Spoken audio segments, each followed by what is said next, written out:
서로 축복하겠습니다. 주님의 몸된 교회를 사랑합시다. 최초의 교회를 모델로 삼읍시다. 할렐루야. 오늘은 나의 사랑 주님의 몸된 교회 세 번째 시간입니다. 오늘은 생명나무를 선택하는 공동체가 되자라는 제목으로 하나님의 말씀을 전하도록 하겠습니다. 나는 전능하신 아버지 하나님 천지의 창조주를 믿습니다. 이 고백은 우리 모두에게 매우 익숙한 표현입니다. 오늘도 예배를 시작하면서 우리가 마음을 다해 올려드린 이 신앙 고백의 서문이기 때문입니다. 사도신경이라고 불리는 이 신앙 고백은 시작부터 이 하나님에 관한 아주 확고부동한 고백을 확인시켜 줍니다. 그분은 전능하신 창조주이시다. 할렐루야. 그렇습니다. 하나님은 친히 이 세상을 지은 분입니다. 이 세상 그 누구도, 아니 우주 전체를 다 통틀어서 그 무엇도 비교할 수 없는 하나님의 능력이 이 모든 것을 가능케 했습니다. 하고자 하면 못할 일이 전혀 없는 전능하신 그 능력을 통해 이 세상이 말씀으로 창조되었다는 것입니다. 저는 이 고백을 초의 의심도 없이 믿습니다. 만인 앞에서도 얼마든지 당당하게 고백할 수 있고요. 아마 여러분도 다르지 않을 겁니다. 여호와 하나님, 그분은 전능하신 창조주이시다. 오늘 이 고백을 우리 모두의 이 공통된 고백으로 전제하면서 본문 말씀을 살펴보려 합니다. 오늘 주신 말씀에는 창조주 하나님께서 행하신 위대한 창조의 기록이 요약되어 있습니다.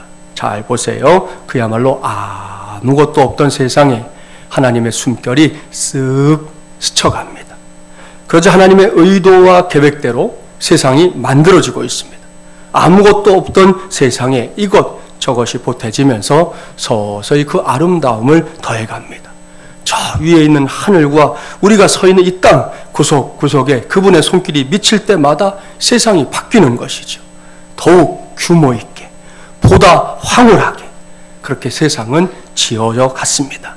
마침내 그 모든 무대가 만들어지자 하나님께서는 그곳에서 살아갈 생명체들을 창조하셨는데요. 각종 동물들과 조류, 어류 할 것 없이 모든 생명체가 세상에서 꿈틀거리며 움직이기 시작했습니다. 그 후에 마지막 피날레로 하나님은 사람을 창조하셨습니다. 본문 7절 말씀 함께 봉독합니다. 여호와 하나님이 땅의 흙으로 사람을 지으시고 생기를 그 코에 불어넣으시니 사람이 생명이 되니라. 아멘. 할렐루야. 보십시오. 하나님의 섬세하신 손길을 통해 창조의 클라이맥스로 사람이 창조되었습니다. 그들의 거처는 여러분이 다 알고 있는 에덴 동산이었고요. 사람들은 그곳에서 자유롭게 살 수 있는 복을 누리게 되었습니다. 이렇게 모든 것이 다 순리에 따라 착착 진행되었습니다. 어느 곳 하나 모난 곳이 없이 세상은 그렇게 창조주 하나님의 의지대로 뜻대로 창조되었습니다. 얼마나 아름답고 위대한 일입니까? 여기까지가 이제 창조의 역사인데요. 이제부터는 창조의 큰 그림 이제 접어두고 우리의 관심을 에덴 동산이라고 하는 그 장소에만 국한시켜 보겠습니다. 소위 낙원이라고 불리는 그 에덴 동산 말입니다. 그곳에서 어떤 일이 일어나고 있는지 볼까요? 본문 8절과 9절 말씀 함께 봉독합니다. 여호와 하나님이 동방의 에덴에 동산을 창설하시고 그 지으신 사람을 거기 두시니라. 여호와 하나님이 그 땅에서 보기에 아름답고 먹기에 좋은 나무가 나게 하시니 동산 가운데에는 생명나무와 선악을 알게 하는 나무도 있더라. 아멘. 사랑하는 여러분, 이 말씀도 잘 봐야 합니다. 에덴 동산이 낙원이라는 표현은 정말이지 매우 적절합니다. 다른 그 누군가가 아니라 하나님께서 직접 사람들의 거처로 생각해서 지은 곳이니 그럴 만도 합니다. 에덴 동산 안에는 수많은 종류의 과실나무들이 있었습니다. 사람들은 그 나무의 열매를 언제든지 먹을 수 있었고 원하는 대로 먹을 수 있었습니다. 아마 이 자리에 계신 분들 중에도 과일 하면 자다가도 깨는 사람 있을지 모르는데요. 그런 사람들에게는 에덴 동산 정말이지 최고의 거처가 되어줄 준비가 다 끝나 있었습니다. 그런데 여기에 오늘 우리가 꼭 주목해야 할 사실이 있습니다. 그것은 이 동산 이 중앙에 두 개의 나무가 있었다는 사실입니다. 하나는 생명나무, 또 하나는 선악을 알게 하는 나무입니다. 자, 이것이 성경이 설명하고 있는 분명한 순서예요. 결코 선악을 알게 하는 나무와 생명나무가 아닙니다. 생명나무와 선악을 알게 하는 나무입니다. 이렇게 두 개의 나무가 에덴 동산 중앙에 서 있었습니다. 그렇습니다. 분명히 두 개의 나무예요. 결코 하나의 나무가 아닙니다. 그런데 안타깝고 이상하게도 사람들은 그 중에서 한 나무를 새까맣게 잊어버리고 말았습니다. 여기서 다른 사람들은 그냥 두고요. 여러분 자신을 놓고 한번 생각해 보자는 거예요. 여러분 선악을 알게 하는 나무를 압니까? 모릅니까? 아시죠? 알아요. 알아도 너무 많이 알아요.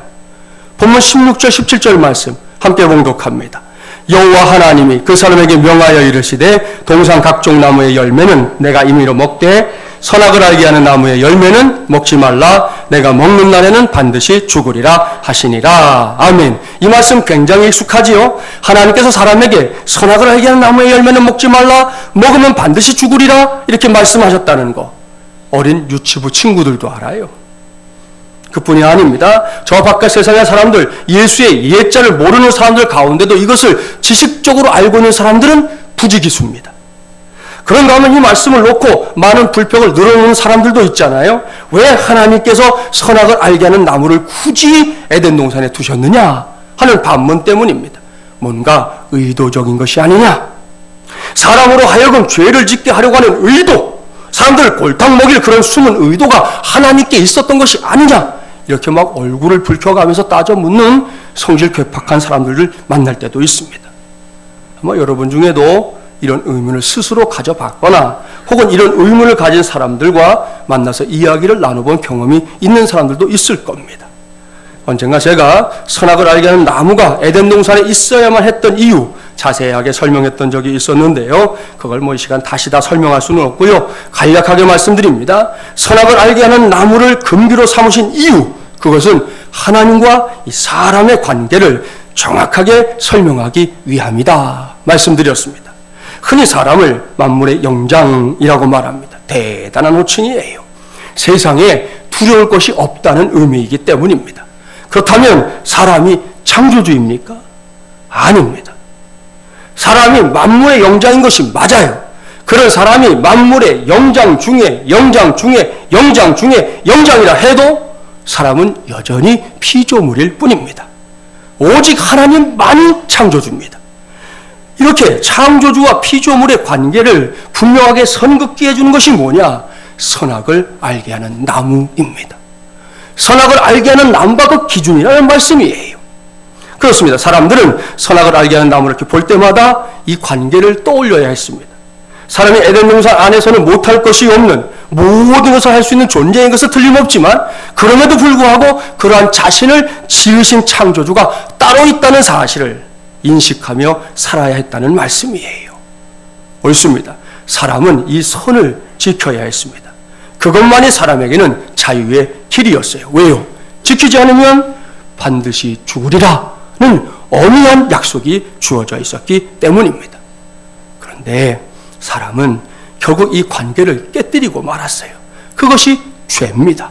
관계를 깨뜨리는 건 말입니다. 흔히 세상에서 죄를 설명할 때 어떤 행동이 죄다, 남의 걸 훔치면 죄다, 그러잖아요. 이걸 범하면 죄다, 저걸 범하면 죄다, 이렇게 설명하는데요. 이런 정의는 부분적으로만 옳습니다. 더욱 정확한 성경이 말씀하는 죄는 행동 이전의 관계의 문제입니다. 하나님과 나와의 관계에 금이 가는 그 순간이 인류 역사에서는 죄가 시작되는 순간이었다는 말씀이에요. 사람들이 여기까지는 너무나 잘 알아요. 주일학교 때부터 신앙생활했던 성도들, 선악을 알게 하는 나무에 관한 이야기나 설교 들어도 많이 들었습니다. 교사로 봉사했던 경험이 있는 우리 성도들은 아이들을 앉혀놓고 가르쳐본 경험도 있습니다. 그런데 이렇게 선악을 알게 하는 나무가 교회 안팎에서 주인공이 되어서 활개를 치는 동안 사람들은 또 한 그루의 나무가 에덴 동산 그 중앙에 있었다는 사실을 새까맣게 잊어버렸습니다. 그것이 바로 생명나무입니다. 사랑하는 여러분, 2018년 새해 세 번째 주일을 맞이한 오늘 저의 관심은 바로 이 생명나무에 있습니다. 사람들이 너나 할 것 없이 새까맣게 잊어버린 그 생명나무 말입니다. 저와 함께 그런 관심을 모아서 다시금 에덴 동산 안으로 돌아가 보면 좋겠습니다. 여기서 우리는 하나님께서 분명한 의도를 가지고 2개의 나무를 에덴 동산 중앙에 두셨다는 사실을 알아채야 합니다. 선악을 알게 하는 나무를 두신 이유는 이미 설명했어요. 하나님과 사람의 관계를 창조주와 피조물로 각인시키기 위해서 그 나무를 동산 중앙에 두셨다고 말입니다. 그렇다면 생명나무는 왜 그곳에 두셨을까요? 장로교를 시작한 칼빈은 해석하기를 이 나무는 아담과 하와가 그 열매를 먹을 때마다 생명의 근원이 하나님께 있음을 기억하도록 해주는 성례전적 의미를 지닌 나무다. 그렇게 말했습니다. 의미 있는 해석이에요. 이러한 해석을 기초로 보다 적극적인 의미를 살려 해석한다면 이 나무는 하나님께 대한 순종을 전제로 사람의 생명을 영속시키며 늘 강건한 힘을 공급해주는 그런 나무다 말씀드릴 수 있어요. 이러한 생명나무를 되찾으려고 하는 오늘 저는 저와 여러분이 이 생명이라는 단어에 큰 관심을 모아주기를 간절히 바랍니다. 그래서 묻겠습니다. 사랑하는 여러분, 생명의 가치를 알고 있습니까? 생명의 소중함을 알고 있습니까? 혹 제가 누군가로부터 이런 질문을 받으면 항상 예수님께서 친히 하신 말씀을 통해 생명의 가치를 설명한다는 것, 우리 중에 아는 성도들은 잘 알고 있습니다. 마태복음 16장 26절 외우기도 좋죠. 16장 26절 말씀인데요. 다시금 여러분 모두가 이 말씀을 여러분의 머릿속에 담아두기 바랍니다. 사람이 만일 온 천하를 얻고도 제 목숨을 잃으면 무엇이 유익하리요? 사람이 무엇을 주고 제 목숨과 바꾸겠느냐 말씀했습니다. 이것이 생명의 가치입니다. 생명의 소중함입니다. 주님께서 직접 말씀하십니다. 온 세상 천지를 다 죽어도 바꿀 수 없는 것이 생명이다. 모든 게 다 있어도 생명을 잃어버리면 그때는 아무것도 아니다 말씀하십니다. 따라서 생명은 최우선입니다. 생명은 최고의 관건입니다. 생명은 최고의 가치입니다. 생명이야말로 한 번뿐인 인생에 있어서 최고의 관심이어야 한다는 말씀입니다. 그런데 세상을 보세요. 아니, 내 자신을, 우리 자신을 한번 보세요. 지금 나의 관심, 우리의 관심, 최우선의 관심이 무엇입니까?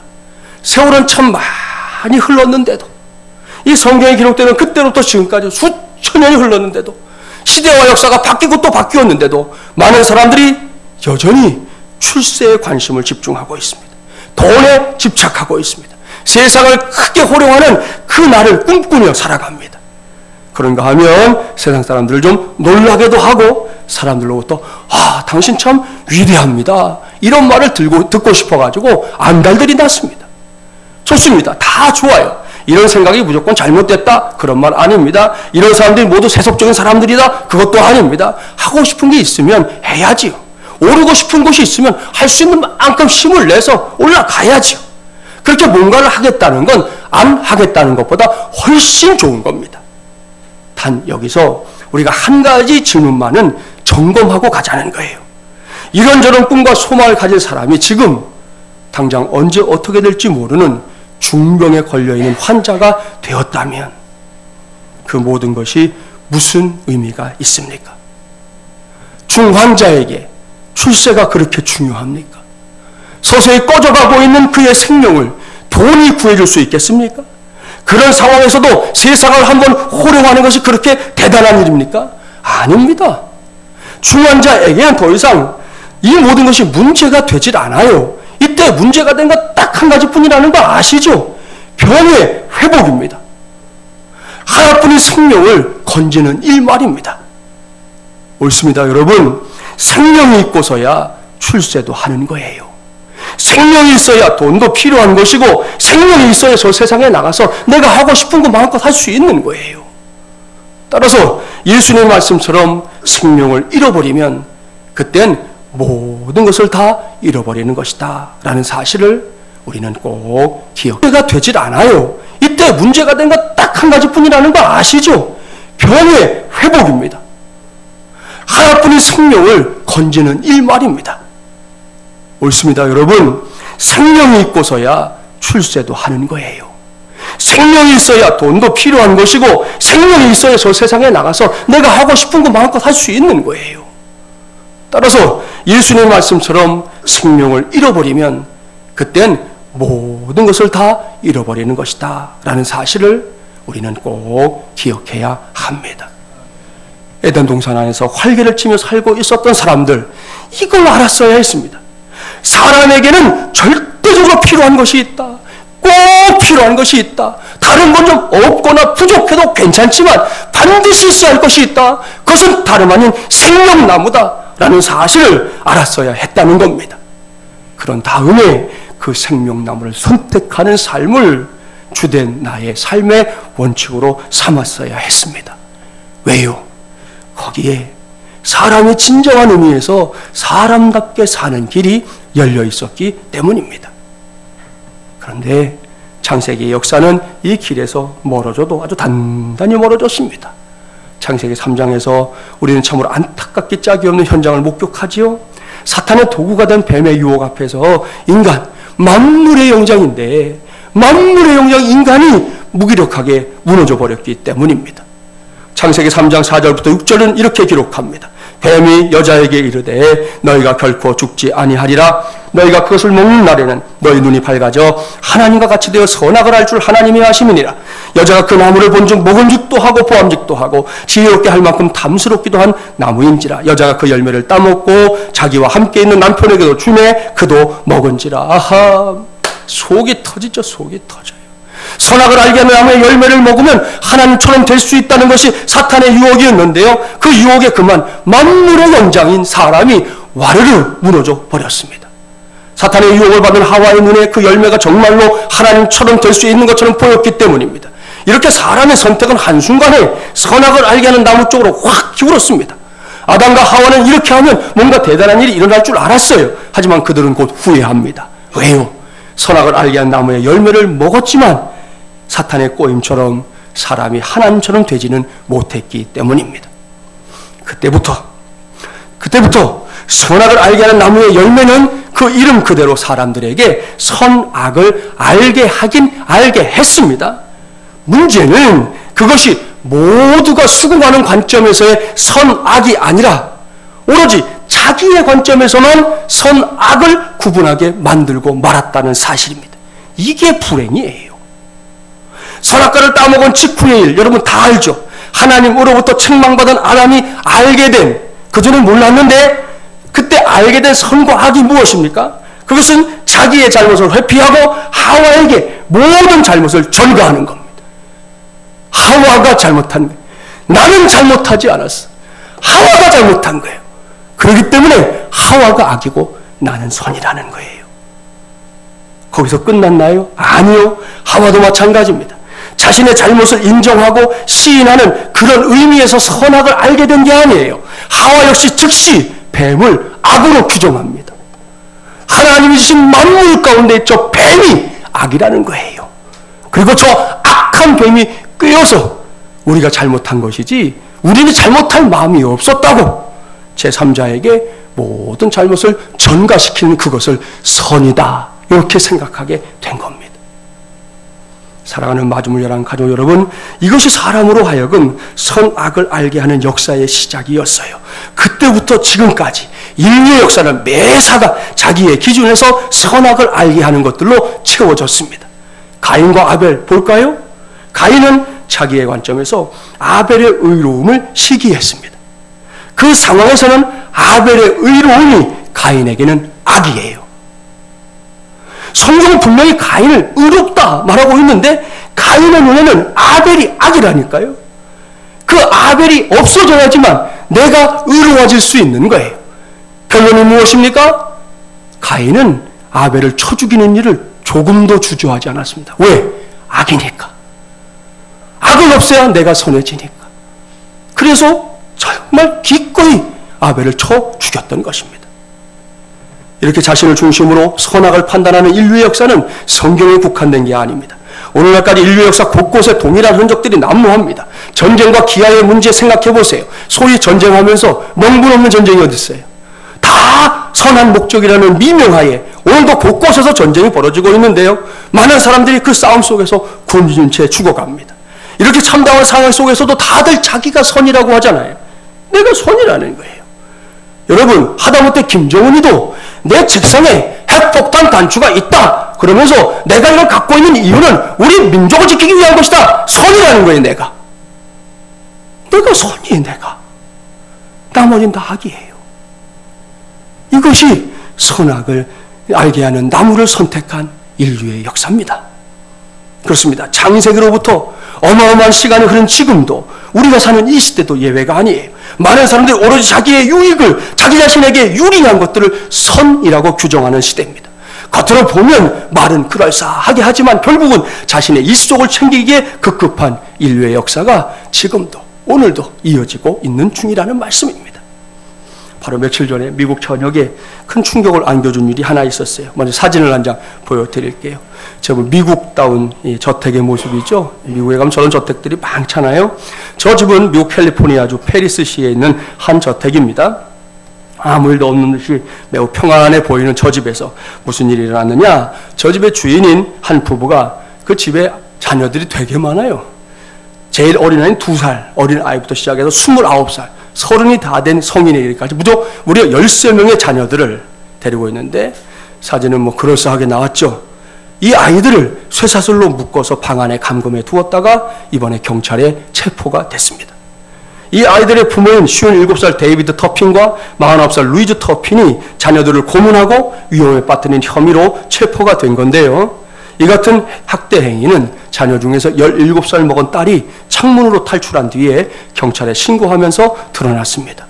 마을 사람들이 저렇게 많은 아이들이 사는데도 저 집에 저런 아이들이 사는 걸 모를 정도에 언제부터 숨겨뒀는지, 이 집이 어떻게 사냐, 가끔 애들 만나면 물어도 대답도 안 하고, 하여튼 마을 사람도 철저히 담을 쌓고 살았는데 저런 일을 저질렀던 거예요. 경찰은 처음 출동했을 때 아이들이 어둡고 악취나는 곳에서 침대에 사슬과 자물쇠로 묶여 있었다 그랬고요. 건강 상태가 나쁘고 왜소해서 모두가 다 아이들로 보였다는 거예요. 근데 그 중에 7명은 이미 성인이었어요. 이건 누가 봐도 악입니다. 부모라는 탈을 쓰고 자녀들에게 이렇게 할 수 있단 말입니까? 분명히. 그리고 누가 봐도 이렇게 생각할 텐데요. 정작 이 부모는 내가 뭘 잘못했느냐? 그렇게 항변하고 있습니다. 내 자식 갖고 내가 하는데 왜 니들이 장면이냐? 그러고 있는 거예요. 이렇게 엄청난 일이 세상에 드러나는데도 여전히 자기들이 선이라는 거예요. 얼마나 무서운 일입니까? 이건 역시 선악을 알게 하는 나무로부터 비롯된 인간의 역사입니다. 어디 이런 일들 뿐이겠습니까? 세상 곳곳에서 선악을 다투는 일들이 일어나고 있고 이런 일들은 앞으로도 쉬지 않을 겁니다. 2018년이 시작됐지만 여전히 그런 세상을 바라보면서 제가 꿈꾸게 된 세상, 제가 여러분과 함께 우리 마중물이라는 교회를 통해 꼭 만들고 싶은 세상이 있습니다. 요즘은 이것이 목사인 저의 기도 제목인데요. 그것은 더 이상 선악을 알게 하는 나무를 선택하는 세상이 아닌 생명나무를 선택하는 세상을 만드는 것입니다. 할렐루야. 사랑하는 여러분, 이것은 오래전 창세기가 시작된 그 시절에 에덴 동산에서 사람들이 철저하게 실패했던 일입니다. 그러나 이제라도 이러한 세상의 물꼬를 새롭게 트고 싶습니다. 아니, 할 수 있는 한 최선을 다해 새롭게 터야만 합니다. 왜요? 그것이 예수님께서 이 땅에 오신 이유이기 때문입니다. 다시 말씀드리지만 사람에게 있어서 생명만큼 소중한 것이 없습니다. 이거 놓치면 정말이지 다 놓치는 겁니다. 여기서 말하는 생명이 단지 이 세상에서 호흡하며 사는 정도의 생명이 아니라는 거 다 아시죠? 그러한 생명을 포함해서 이 세상 너머의 세계, 결코 꿈이 아닌 현실로 이어지는 천국과 지옥의 세계까지 쭉 연결되는 그 생명을 가리키는 것입니다. 이러한 사실 때문에 예수님은 요한복음 14장 6절 말씀에서 자신의 정체성을 분명하게 밝혔어요. 예수께서 이르시되 내가 곧 길이요 진리요 생명이니 나로 말미암지 않고는 아버지께로 올 자가 없느니라. 아멘. 이것은 예수님의 선언입니다. 예수님의 외침이에요. 눈을 크게 뜨고 보십시오. 다른 그 누구나 혹은 그 무엇이 생명이 아닙니다. 예수님이 생명입니다. 예수님만이 우리 시대의 생명나무라는 말씀입니다. 앞서 쭉 말씀을 전했던 것처럼 그동안 선악을 알게 하는 나무를 선택함으로 일그러져 버린 인류의 역사입니다. 그렇게 뒤틀어진 역사를 바로잡기 위해 세상에 오신 분이 예수님이시잖아요. 생명나무인 예수님 말입니다. 따라서 우리가 심써야 할 것은 다른 것이 아닙니다. 생명이신 예수님의 뒤를 따라가는 것인 줄 믿습니다. 예수님의 가르침에 귀를 기울이고 그 가르침대로 살기 위해 최선을 다하는 것이지요. 바로 여기에 이 세상이 사는 길이 있습니다. 저 바깥에서 오가는 수많은 사람들이 사는 길이 여기에 있고요. 이 교회 안에 머물고 있는 저와 여러분이 살 길도 바로 여기에 있습니다. 결코 잊지 마십시오. 그대로 두면 다 죽습니다. 우리가 사는 세상이 생명나무를 선택하는 세상이 아닌 선악을 알게 하는 나무를 선택하는 세상이 되게 놔두면 그때는 다 죽어요. 우리가 얼마 전에도 계속 북한의 위협 때문에 전전긍긍했지 않습니까? 한순간입니다, 여러분. 지가 선이라고 눌러버리면 끝나는 거예요. 다 끝나는 거예요. 살아남을 자가 없습니다. 이것이 오늘의 현실임을 알아야 합니다. 선악을 알게 하는 나무만을 선택하고 좋아하는 세상을 똑똑히 보십시오. 제대로 보십시오. 꽤나 똑똑한 척하고 꽤나 의로운 척하면서 남을 정죄하는 일에 앞장서는 이들이 얼마나 많은지 몰라요. 이런 사람들은 생명을 귀하게 여기는 것 자체를 매우 소홀히 생각합니다. 성경에서도 그러한 예를 어렵지 않게 찾아볼 수 있어요. 마태복음 12장 9절부터 13절 말씀을 보면 한쪽 손이 마른 사람이 예수님을 찾아옵니다. 마침 그날이 다른 날이었으면 좋았는데 안식일이었어요. 당시 안식일에는 병을 고치면 안 된다라는 율법이 정해져 있었다는 거 아시죠? 이 율법, 이것이 바로 선악을 알게 하는 나무입니다. 안식일에 병을 고치면 악이요, 죄고요, 고치지 않아야 선이고 의입니다. 예수님을 고발하기 위해 모여든 무리들은 이것을 주제로 시비를 거는 거예요. 당신이 저 환자를 고치기만 해봐. 당신은 이제부터 악이야, 죄야. 우리가 지켜보고 있어. 시비를 거는 거예요. 자기들은 꽤나 의로운 듯이 으스대면서 말입니다. 그때 주님께서 뭐라고 하셨어요? 너희 중에 어떤 사람이 양 한 마리가 있어 안식일에 구덩이에 빠졌으면 끌어내지 않겠느냐? 사람이 양보다 얼마나 더 귀하냐? 그러므로 안식일에 선을 행하는 것이 옳으니라. 아멘. 이것이 주님의 생각이라는 거예요. 사람들은 안식일에 병자를 고치느냐 마느냐 그것을 놓고 옳은 일이냐 아니냐 이것을 판단하는 기준으로 삼았지만 예수님은 그런 기준에 관심이 없어요. 선악을 알게 하는 나무가 주님의 관심사가 아니라는 겁니다. 그렇다면 주님의 관심사는 무엇입니까? 한쪽 손이 마른 그 사람의 생명을 귀하게 여기는 겁니다. 당장 구덩이에 빠진 양도 살려낼 판인데 마른 손으로 평생을 살아온 이 사람을 위해서 내가 왜 일하지 않겠느냐는 거예요. 결국 주님은 사람들의 손가락질, 고발의 위협에도 불구하고 이 사람의 병을 고쳐주십니다. 왜요? 그것이 생명나무를 선택하는 것이었기 때문이에요. 할렐루야. 사도행전 15장에 기록된 예루살렘 공의회도 마찬가지입니다. 당시에 이방인들의 구원에 있어서 할례와 율법 준수가 큰 문제거리가 되었지 않습니까? 이방인들도 구원을 받으려면 예수 믿고만은 안 되고 무조건 유대인의 율법을 지켜야 한다는 주장이 교회를 막 온통 흔들어 놓았어요. 이게 뭔지 아시겠죠? 선악을 알게 하는 나무를 선택하는 거지요. 그런데 감사하게도 예루살렘 공의회는 초대교회 공동체의 칼날을 정확하게 규명해냈습니다. 이방인들의 구원에 있어서 다른 그 무엇이 아닌 오직 예수 그리스도만이 구원의 길임을 천명했습니다. 이때 사도들의 관심이 뭐냐? 생명이었습니다. 이방인으로 살아가는 그 수많은 영혼들의 생명, 그들의 생명을 구원의 길로 인도하는 것, 그것만이 그들의 관심이었다는 것이죠. 그렇습니다. 예수님께서 생명에 관심을 가지셨던 것처럼 사도들도 동일하게 생명에 집중했습니다. 결국 초대교회를 생명나무를 선택하는 공동체로 세울 수 있었던 것입니다. 이러한 일은 오늘날에도 계속되어야 합니다. 옳습니다. 교회의 관심, 저와 여러분의 관심, 우리 마지못이라는 공동체의 관심이 다른 그 무엇 이전에 생명에 집중되기를 주님의 이름으로 축복합니다. 그러려면 교회 안팎에서 우리가 무관심을 몰아내야 돼요. 우리가 신앙생활 하면서 너무 자기 신앙생활만 몰입하는 경우가 있어요. 그러나 나머지는 다 무관심한데 그거는 바람직한 일이 아니에요. 그건 공동체가 아니죠. 그럴 거면 혼자 신앙생활 하지 뭐하러 모여서 하겠어요.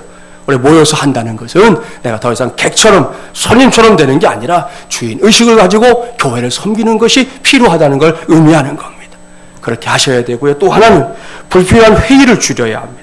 우리 교회는 개척한 지 몇 해가 안 돼서 아직은 뭐 이렇게 회의가 많지 않은 교회예요. 앞으로 이러한 기조는 유지하려고 합니다. 하지만 기성교회 가보면 좀 달라요. 저도 다른 교회에서 부목사도 해보고 다 해봤잖아요. 보면 자꾸만 회의가 늘어나는 거예요. 그러다 보니 교회가 적시에 맞게 정책을 세우고 그 정책을 집행하는 과정에 너무 많은 힘을 낭비하게 됩니다. 이건 이래서 안 되고 저건 저래서 안 되고 뭐가 이렇게 안 되는 게 많은지 모르겠어요. 그렇게 서로 내가 옳다, 네가 옳다 혈안이 되어 있지만 정작 무엇이 중요한지는 놓치고 있는 것이죠. 이것이 얼마나 피곤한 일인지는 경험해 본 사람들은 다 알아요. 말도 많고 탈도 많은 어느 교회에서 추수감사절을 앞두고 재직회를 열었습니다.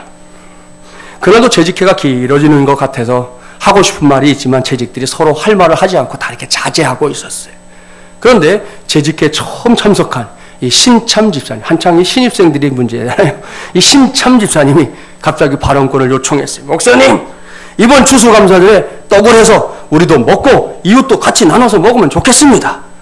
신참 집사님이 이렇게 말 한마디를 하니까 그동안 재직회가 길어질까 봐 나름대로 말을 아끼고 있던 재직들이 하나둘 입을 열기 시작하는 거죠. A 장로님, 좋은 생각입니다. 우리도 먹고 전도도 할 겸 떡을 하는 것이 좋겠습니다. B 장로님, 지금이 어떤 세상인데 떡을 만들어 먹습니까? 요즘은 먹을 것이 많아서 떡을 만들어도 먹지 않습니다. C 장로님, 그래도 그렇지. 추수감사절은 교회 명절인데 떡을 만들어서 이왕이면 경로당에도 갖다 주면 좋겠습니다. D 장로님, 다 좋으신 말씀인데 뭐 그것 가지고 다투면서까지 떡을 만들 필요가 있겠습니까? 만들지 맙시다. 이 장로님, 요즘 가뜩이나 교회가 인색하다고들 하는데 떡을 만드는 게 좋겠습니다. 이렇게 장로님들이 발언을 한마디씩 하니까 이어서 안수 집사님들이 발언하기 시작하는 거예요. A 안수 집사님, 만들지 맙시다. B 안수 집사님, 만듭시다. C, D, E, F 안수 집사님들, 만들자, 만들지 말자, 만들자, 만들지 말자. 이렇게 재직들이 떡을 만들 것인지 만들지 말 것인지 서로 자기 주장을 내세우다 결국은 떡을 만들기로 했는데 결정하는 데 걸린 시간이 무려 5시간. 그때 재직회 회장인 목사님이 그냥 거기서 끝냈으면 다 끝났는데 딴에는 잘하시겠다고 한마디를 더 했는데 이게 문제가 됐어요. 그러면 무슨 떡으로 할까요? 참, 기가 막힐 노릇이에요. 우리 교회도 봉사부가 있지만 떡 가격을 결정했으면 봉사부 맡기면 되잖아요. 봉사부가 알아서 할 거 아니에요. 무슨 떡이든 해올 텐데. 그러면 될 텐데 딸에는 잘해보겠다고 무슨 떡으로 할까요? 이랬더니 다시 발언이 시작되네.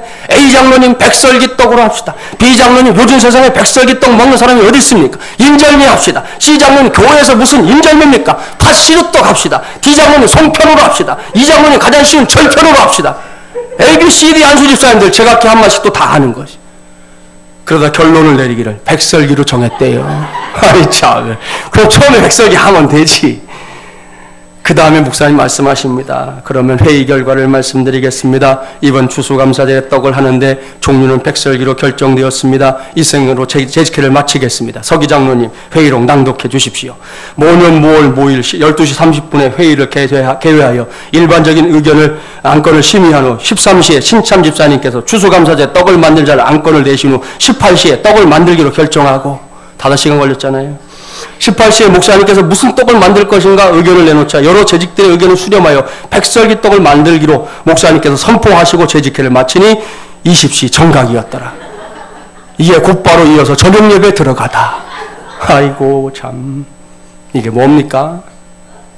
아니 교회가 이런 일을 가지고 이렇게 많은 시간을 보내야 하는 겁니까? 우리는 달라야 합니다. 우리 마리물 예랑교회는 반드시 달라야 할 줄 믿습니다. 다시 한번 강조합니다. 지금 우리가 해야 할 일은 이것이 옳으냐 저것이 옳으냐 그런 논란이 아니에요. 물론 그런 질문이 필요할 때가 있지요. 하지만 항상은 아닙니다. 근데 사람들은 항상 그러려고 그러는 거예요. 모든 일을 그렇게 하려고 그러는 거예요. 그게 아니라는 거예요. 우리는 이것이 생명을 살리는 일이냐 아니냐, 우리의 사역이 지금 생명에 집중하고 있느냐 그렇지 못하냐, 매사에 이것부터 물어야 할 줄 믿습니다. 이것이 바로 생명나무를 선택하는 공동체예요. 따라서 회의하지 말라는 게 아니에요. 하더라도 서로 따지고 재기 위한 피곤한 회의가 아니라 생명을 구원하기 위한 열정이 보이는 좀 붕괴 같은 회의 해야 할 줄 믿습니다. 어떤 사역을 준비하기 위해 모인 자리도 상대방을 비판하고 잘잘못을 꼬집어내기보다는 우리가 해야 할 이 사역이 보다 생명력 있는 사역이 되도록 뜨겁게 부르짖어 기도하는 것을 선택하는 그런 자리가 되어야 할 줄 믿습니다. 이를 위해 한 가지 당부합니다. 우리가 이렇게 주일에 모여서 하나님을 예배하고 성도와 교제하는 이 교회가 그 누구도 예외 없이 좀 마음의 빗장이 이렇게 활짝 열리는 그런 공동체가 될 수 있도록 저와 여러분 모두가 힘써주기를 바랍니다. 이를 위해 묻겠습니다. 사랑하는 여러분, 지난 한 주간 사셨는데 한 주간 동안 세상에 나가서 사는 거 쉽습니까? 어렵습니까? 어려워요. 요즘은 세상이 이전보다 더 삭막해져서 더 어렵습니다. 일단은 신경 쓰이는 게 너무 많아요. 하다못해 옷 하나 입는 것도 신경이 쓰이고 말 한마디 할 때 조심스럽게 해야 합니다. 어딘가에 가서 제대로 어울리지 못할 때도 있는데 그 한 번이 사람을 왕따시키는 거예요. 잘 하다가도 한 번 삐뜩하면 그 다음에 또 왕따 되는 거예요. 요즘 우리가 사는 세상에 직장 생활의 애환이 어찌 그리 많은지요. 남녀 차별 때문에 마음에 병이 드는 일도 많습니다.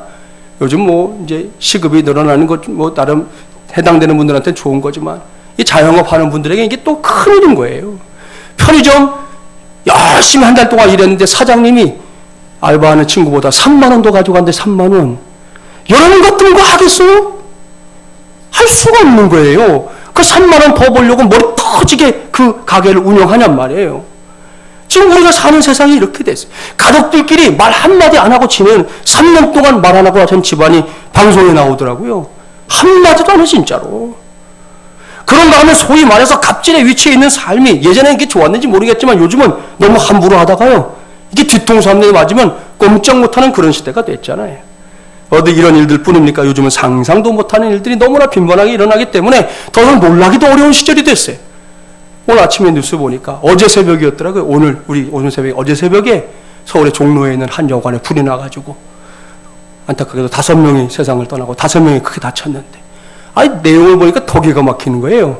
이 불을 지른 방화범이 있는데 여관에 와가지고 성매매 하겠다고 아가씨 구해오라고 하는데 주인이 못해준다고 화가 나가지고 가서 휘발유사다가 불 질렀다는 거 아니에요? 여러분 욱하면 불 질러도 되는 거예요? 내가 화나면 불 질러도 되는 거예요?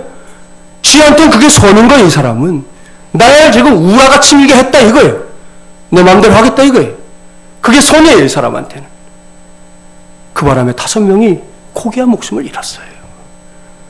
아무튼 이렇게 복잡하고 힘들고 어렵게 한 주간을 살다가 모이는 곳이 어디예요? 나의 사랑 주님의 몸된 교회 아닙니까? 그렇다면 이 안에서 우리의 삶은 어떠해야 되겠습니까? 그 복잡하고 힘들고 어려운 삶의 연장이 되어야 하는 겁니까? 만일 그런 것이 신앙생활이라면 굳이 신앙생활 하고 싶지 않은 사람들 매우 많을 겁니다. 한 주간 내내 어려운 세상살이에 지치고 지쳤는데 안식일이라고 일컬어지는 주일에 교회에 와서조차 그 어려움이 계속된다면 누가 그런 자리에 오고 싶겠어요?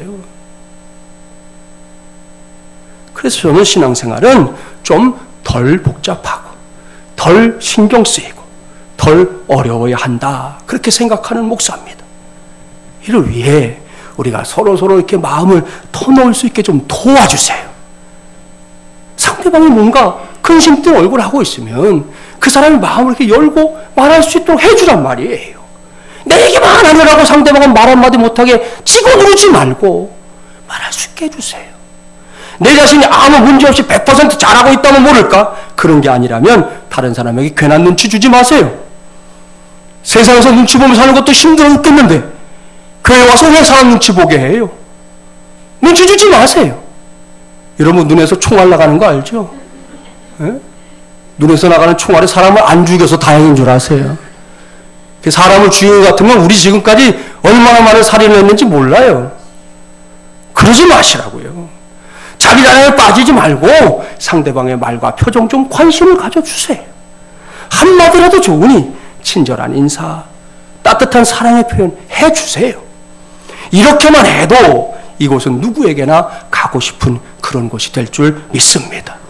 이를 명심하고 2018년도에는 나의 사랑 주님의 몸된 마중물이라는 교회를 보다 신바람나게 신앙생활할 수 있는 그런 공동체로 만들어 나가는 저와 여러분이 되기를 바랍니다. 이를 위해 꼭 해야 할 것, 나의 사랑 주님의 몸된 마중물이라는 교회가 생명나무를 선택하는 공동체가 되게 하는 겁니다. 이것만 되면 신앙생활은 신바람나게 되어 있습니다. 이를 위해 오늘 이후에는 습관처럼 선악을 알게 하는 나무를 선택하지 말고요. 무조건 생명나무를 먼저 선택하는 저와 여러분 우리 교회가 되기를 바랍니다. 2018년도를 통해 그렇게 변해가는 우리 공동체 가운데 하나님께서 하늘의 복, 땅의 복 충만하게 부어주시기를 주님의 이름으로 간절히 축원합니다. 기도합시다.